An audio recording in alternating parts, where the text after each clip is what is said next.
नमस्कार दोस्तों, स्वागत है आपका पॉलिटिकल व्यूज़ में।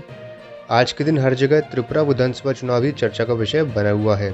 सब लोग जानने को आतुर हैं, क्या बीजेपी दोबारा त्रिपुरा की सत्ता में वापसी कर पाएगी या फिर इस बार बीजेपी को हार का मुंह देखना पड़ेगा। अगर त्रिपुरा की ज़मीनी हालत को देखा जाए तो ये कहना गलत नहीं होगा कि बीजेपी आज भी त्रिपुरा की नंबर 1 पार्टी है।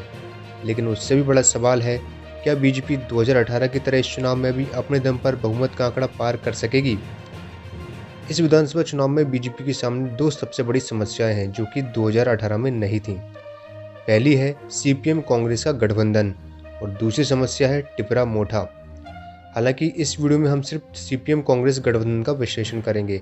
अगली वीडियो में हम जानेंगे त्रिपुरा की नई उभरती राजनीतिक ताकत यानी टिपरा मोठा के बारे में। क्या सीपीएम कांग्रेस गठबंधन जमीन पर इतना कारगर है कि वो बीजेपी को आसानी से हरा दे, या फिर त्रिपुरा में इस गठबंधन का वही हाल होने वाला है जो कि बंगाल के विधानसभा चुनाव में हुआ था। इसी ताजा मुद्दे पर पेश है हमारे चैनल का सटीक राजनीतिक विश्लेषण। आज से कुछ सालों पहले तक त्रिपुरा को सीपीएम या कहें कि लेफ्ट फ्रंट का गढ़ माना जाता था।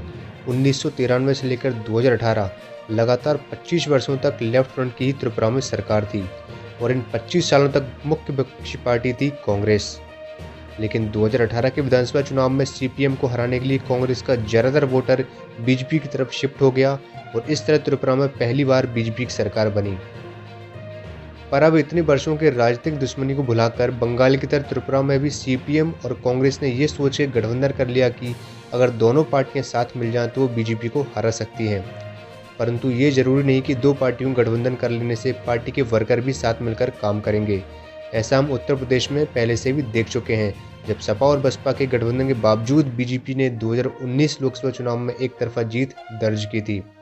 मगर इस बात से भी इनकार नहीं किया जा सकता है कि सीपीएम कांग्रेस गठबंधन से बीजेपी को तगड़ा झटका लगा है और उसे सियासी नुकसान होने की संभावना भी है।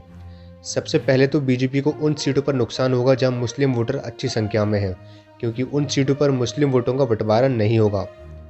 इसके अलावा बीजेपी को उन सीटों पर भी नुकसान होने की संभावना है जहां पिछली बार हार जीत का अंतर 1000 से भी कम वोटों का था। इस तरह बीजेपी को सीपीएम कांग्रेस गठबंधन की वजह से कम 4 से 5 सीटों पर हार देखने को मिल सकती है। पर ऐसा नहीं है कि गठबंधन से सीपीएम और कांग्रेस को फायदा ही होगा। इस गठबंधन पर चुनाव में एक दूसरे को वोट ट्रांसफर करने पर प्रश्न चिन्ह लगा हुआ है और इसका मुख्य कारण है कि सीपीएम का वोटर तो उसके साथ बना रहेगा क्योंकि सीपीएम काडर बेस वाली पार्टी है, परंतु कांग्रेस का वोटर त्रिपुरा में एंटी सीपीएम है और इसलिए उस वोटर ने पिछले चुनाव में सीपीएम को हराने के लिए बीजेपी को वोट किया था, तो अब भला वही वोटर सीपीएम को वोट क्यों करेगा। इसके अलावा कांग्रेस का जो वोटर 2018 के चुनाव में भी बीजेपी की जगह कांग्रेस पार्टी में ये सोच के उसके साथ रुका था कि कांग्रेस ही सीपीएम पार्टी को हरा सकती है, तो क्या वो वोटर सीपीएम कांग्रेस का गठबंधन हो जाने से आज भी कांग्रेस या उसकी गठबंधन सहयोगी सीपीएम को ही वोट करेगा।